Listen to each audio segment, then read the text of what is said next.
తప్ప పాకిస్తాన్కి ఇప్పుడు ఏ దేశం కూడా సపోర్ట్ చేసే అవకాశం కనిపించడం లేదు. బంగ్లాదేశ్లో ఉన్నటువంటి మాజీ సైనికులు కొంతమంది మాత్రమే అంటూ ఉన్నారు, భారతదేశం పాకిస్తాన్పై దాడి చేస్తే ఈశాన్య దేశాలను ఆక్రమించుకుంటాము అని ఇలాంటి పిచ్చుకు లాంటి దేశాలు మాత్రమే అంటూ ఉన్నాయి. కానీ ప్రపంచ దేశాలు మాత్రం పూర్తిగా భారత్కే సపోర్ట్ చేస్తూ ఉన్నాయి. ప్రపంచ పెద్దన్న అమెరికా కూడా భారత్కి మద్దతును ప్రకటిస్తుంది. పూర్తి మద్దతును అమెరికా రోజు రోజుకి కూడా భారత్కి సపోర్ట్ పెంచుతూ ఉండటంతో ఇప్పుడు పాకిస్తాన్ ఏం చేయాలో తెలియని అయోమయ పరిస్థితుల్లో కనిపిస్తుంది. ఇప్పటికే మన అమెరికా ఉపాధ్యక్షుడు జేడీ వ్యాన్స్ చాలా స్పష్టంగా చెప్పారు, భారత్ తీసుకునే చర్యలకు పాకిస్తాన్ సహకరించాలి అని. పాకిస్తాన్ భూభాగంలో నుంచి ఉగ్రవాద కార్యకలాపాలు నిలుపుతున్న వారిని టార్గెట్ చేసి అంతమొందించడానికి, వేటాడటానికి భారత్ తీసుకునే చర్యలకు సపోర్ట్ చేయాలి అని అమెరికా ఉపాధ్యక్షుడు పాకిస్తాన్కి విషయంలో చాలా స్పష్టంగా సంకేతాలు జారీ చేశారు. అంతేకాదు అమెరికా డిఫెన్స్ సెక్రటరీ కూడా భారతదేశానికి పూర్తి మద్దతును అమెరికా ఇస్తోంది అనే సంకేతాలను కూడా ఇచ్చారు. మన రక్షణ శాఖ మంత్రి రాజ్నాథ్ సింగ్కు ఫోన్ చేసి కూడా ఆయన మాట్లాడారు. అంతేకాదు టామీ బ్రూ విదేశాంగ ప్రతినిధి కూడా భారతదేశానికి పూర్తి మద్దతునిస్తూ ఆయన సపోర్ట్ను తెలియచేయడంతో ఇప్పుడు పాకిస్తాన్ ఏం చేయాలో తెలియని అయోమయ పరిస్థితుల్లో పాకిస్తాన్ పడిపోయింది. పాకిస్తాన్ ఇప్పుడు ఆర్థిక సంక్షోభంలో పడిపోతుంది. ప్రపంచ పెద్దన్న సపోర్టు భారతదేశానికే ఉంది, అటు మిగిలిన దేశాల సపోర్టు కూడా భారతదేశానికే వస్తూ ఉండటంతో ఇక భారతదేశం ఏం చేస్తుందో తెలియక ప్రపంచ దేశాల ముందు కాళ్ళ బేరానికి వెళ్ళిన ప్రపంచ దేశాల కాళ్ళు పట్టుకుని మమ్మల్ని కాపాడండి అని అడుగుతున్నప్పటికీ ఇప్పుడు ప్రపంచ దేశాలు పాకిస్తాన్కి సపోర్ట్ చేయడం లేదు, పాకిస్తాన్ని నమ్మడం లేదు. కేవలం భారత సహకారంతో, భారతదేశ దయాదాక్షిణ్యాలతో ఏర్పడిన బంగ్లాదేశ్ లాంటి పిచ్చుక దేశాలు మాత్రమే పాకిస్తాన్కు, అందులోనూ వాళ్ళ దేశంలో ఉన్నటువంటి అతివాదులు మాట్లాడుతున్నటువంటి మాటలు తప్ప పాకిస్తాన్కి ఎవరు కూడా సపోర్ట్ చేయని పరిస్థితి కనిపిస్తుంది. అందుకే ఇప్పుడు పాకిస్తాన్ అయోమయంలో ఉంది.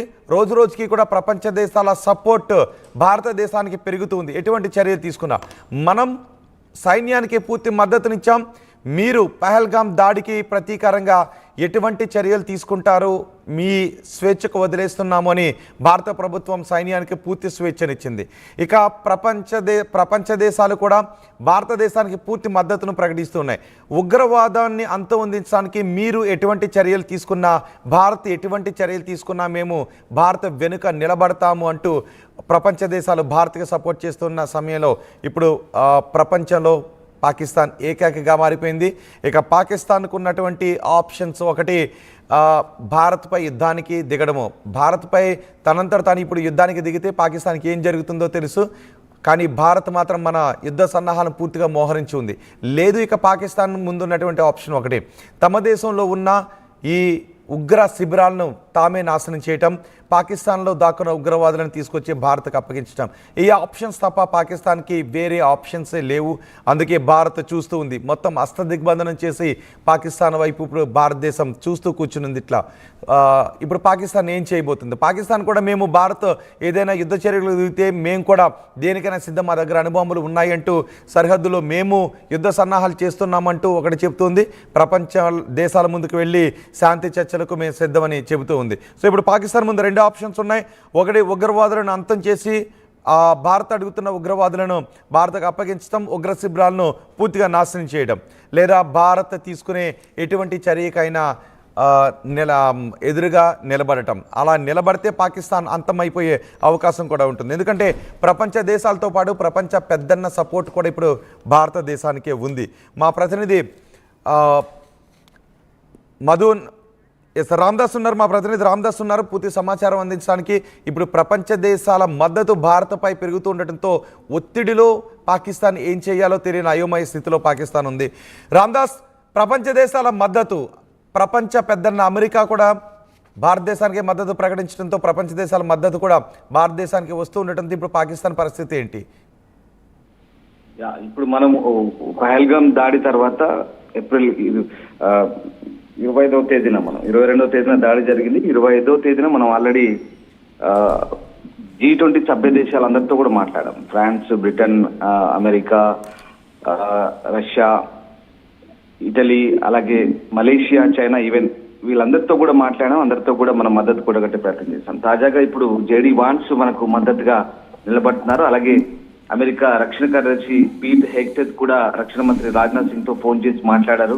భారతదేశం తనను తాను రక్షించుకునే హక్కును, ఉగ్రవాదంపై పోరాటాన్ని సమర్థిస్తున్నట్లు కూడా పాకిస్తాన్ పై పోరాటం మీద భారత్ కు మద్దతు పలికిన పరిస్థితి. ముఖ్యంగా పాకిస్తాన్ ప్రపంచ ఉగ్రవాదానికి ఆజ్యం పోస్తున్న ఈ టైంలో అసలు పాకిస్తాన్ అనేది ఒక అస్థిరపరిచే పోకిరీ దేశంగా బహిర్గతం చేయబడింది అనేది మన వాదన. చాలా క్లియర్ గా అక్కడ అర్థమవుతుంది. ఇక ప్రపంచం ఇకపై ఉగ్రవాదాన్ని సహించలేని పరిస్థితిలో ఉంది. అదే నేపథ్యంలో ఇప్పుడు భారత్ కు సంఘీభావంగా ప్రపంచ దేశాలు నిలబడే పరిస్థితి కనబడుతుంది. ఎందుకంటే భారతదేశం తమ హక్కులు కాపాడుకోవాల్సిన అవసరం కనబడుతుంది. ఇక్కడ ఉగ్రవాదంపై పోరాటం చేస్తున్న నేపథ్యంలో అమెరికా కూడా బలమైన మద్దతు ప్రకటిస్తుంది. నిన్న జేడీ వాన్స్ కూడా అదే మళ్ళొకసారి పునరుద్ఘాటించారు. అటు పాకిస్తాన్ కు చురుకలు అంటించారు కూడా. భారత్ కు ఉగ్రవాదంపై పోరాటంలో మద్దతు ఇవ్వాలి, మీరే స్వయంగా మద్దతు ఇవ్వాలి, మీ గడ్డపై ఉన్నటువంటి ఉగ్రవాద శిబిరాలను మీరు నిర్మూలించాలని చెప్తున్న పరిస్థితి. At the same time Bharat పోరాటాన్ని కూడా మీరు సపోర్ట్ చేయాలంటూ పాకిస్తాన్ కి సూచించడం ద్వారా పాకిస్తాన్ కి చురకలు అందించిన పరిస్థితి కనబడుతుంది. ఇక్కడ ఏం జరుగుతుందంటే మొదటి నుంచి కూడా అంటే ఇక్కడ ఆసియాలో పట్టు నిలుపుకోవడానికి పాకిస్తాన్ కొద్ది రోజుల క్రితం అంటే కొన్ని సంవత్సరాల క్రితం అమెరికా పాకిస్తాన్ కు కొంత మద్దతుగా నిలబడ్డ పరిస్థితి. అది ఎప్పుడైతే వరల్డ్ ట్రేడ్ సెంటర్ మీద దాడి జరిగిన తర్వాత అమెరికాకి కొంత తెలిసి వచ్చింది. అప్పటి నుంచి కూడా ఉగ్రవాదంతో జాగ్రత్తగా ఉంటుంది. ఈ నేపథ్యంలోనే ఇటు మనం కనుక చైనాకు దగ్గరైతే పరిస్థితులు ఇబ్బందిగా ఉంటాయని క్రమంగా అమెరికా అటు పాకిస్తాన్ కు సపోర్ట్ నుంచి దూరమైంది, భారత్ కు స్నేహాస్తం అందించింది. ఆ రకంగా అమెరికా కూడా అలర్ట్ అయింది. సో పాకిస్తాన్ పై ఒత్తిడి చేయడం మొదలుపెట్టింది. ఆ రకంగా ఇప్పుడు భారత్ అమెరికా కొంత మంచి సంబంధాలు నెలకొంటున్న పరిస్థితి. అంటే నేను ఇందాక చెప్తున్న అంశాలను కూడా గతంలో జరిగిన పరిణామాలు, పాకిస్తాన్ ఆసియాలో ఏ రకమైన పరిణామాలు. సో ఇప్పుడు ఉగ్రదాడి తర్వాత భారత్ పాకిస్తాన్ సరిహద్దుల్లో ఉద్రిక్తతలు పెరిగాయి. దీనిపై అంటే ఇప్పుడు భారత్ ఏ క్షణమైన దాడి చేయబోతుందనే భయం అటు పాకిస్తాన్ లో ఉంది, ప్రపంచ దేశాలకు కూడా సంకేతాలు పంపింది. ఈ నేపథ్యంలోనే ఇది ప్రాంతీయ యుద్ధానికి అయితే దారి తీయకూడదు, ఆలోపే పాకిస్తాన్ కూడా తమ భూభాగంలో ఉన్న ఉగ్రవాదాన్ని అరికట్టడానికి సహకరించాలంటూ చెప్పడం ద్వారా జేడీ వాన్స్ ఒక రకంగా పాకిస్తాన్ కి హెచ్చరికలు అయితే పంపాడు, చురుకలు అందించిన పరిస్థితి కనబడుతోంది. అమెరికా భారత్ కి ఇక్కడ ఫుల్ సపోర్ట్ ఇచ్చినట్లయింది. పాకిస్తాన్ గడ్డ మీద ఉగ్రవాదుల్ని లేపేయాలనుకుంటే ఖచ్చితంగా ఇక్కడ అమెరికా అండదండలు ఖచ్చితంగా భారత్ కు ఉంటాయంటూ చెప్పడం ద్వారా పాకిస్తాన్ కి షాకింగ్ వార్తే. ఎందుకంటే భారత్ ఎలాంటి ప్లాన్ తో ముందుకెళ్తుంది అనేది ఇప్పటికే బయటకి చెప్పట్లేదు. దీంతో రకరకాలుగా జనం మాట్లాడుకుంటున్నారు. కానీ ఇప్పుడు భారత్ ఎలాంటి స్ట్రాటజీతో వెళ్తుందని మాత్రం అటు శత్రువు దయా దేశానికి అంత చిక్కని ప్రశ్న. సో ఆ రకంగా భారత్ ప్రపంచ దేశాల మద్దతు కూడగట్టే ప్రయత్నం చేస్తుంది. ఆటోమేటిక్ గా మనకు కావాల్సినటువంటి సపోర్ట్ వచ్చేస్తుంది. అండ్ అలాగే ఇటు ఆర్థిక యుద్ధం కూడా చేస్తుంది. ఇప్పటికే దౌత్య యుద్ధం చేస్తుంది, ఆర్థిక యుద్ధం చేస్తుంది. IMF తో ఇప్పుడు 9వ తేదీన $7 బిలియన్ బెయిల్అవుట్ ప్యాకేజ్ రావాల్సింది. సో అది కూడా ఇవ్వద్దంటూ మన భారత విదేశాంగ మంత్రి జయశంకర్ ఇప్పటికే IMF తో చర్చలు జరుపుతున్నారు. అలాగే ఒక దీనికి సంబంధించిన టాస్క్ ఫోర్స్ ఉంటుంది, ఫైనాన్షియల్ యాక్షన్ టాస్క్ ఫోర్స్ అని 40 సభ్య దేశాలు ఉంటాయి. అందులో కూడా గ్రే లిస్ట్ లో పెట్టిద్దామని ప్రయత్నం చేస్తుంది భారత్ పాకిస్తాన్ ని. అట్లా పెట్టించడం ద్వారా అంటే ఏ నిధులు ఇచ్చినా కూడా ఉగ్రవాదానికి మళ్లిస్తారనే ఒక అంశాన్ని మనం పైకి తీసుకొస్తున్నాం. ఆ రకంగా అన్ని రకాల ప్రయత్నాలు చేస్తున్నాం. మొత్తం మీద భారత్ అయితే ప్రపంచ దేశాల మద్దతు కూడగట్టే ప్రయత్నం చేస్తుంది. ప్రపంచ దేశాలన్నీ కూడా ప్రస్తుతం భారత్ కు మద్దతు ఇస్తున్న పరిస్థితి కనబడుతోంది. సో ఆ రకంగా అంటే ఇప్పటికీ ఇన్ని జరుగుతున్నా కూడా ఈ సరిహద్దు రేఖ వెంబడి LOC వెంబడి ఇప్పటికే కాల్పులు అయితే జరుపుతున్నారు.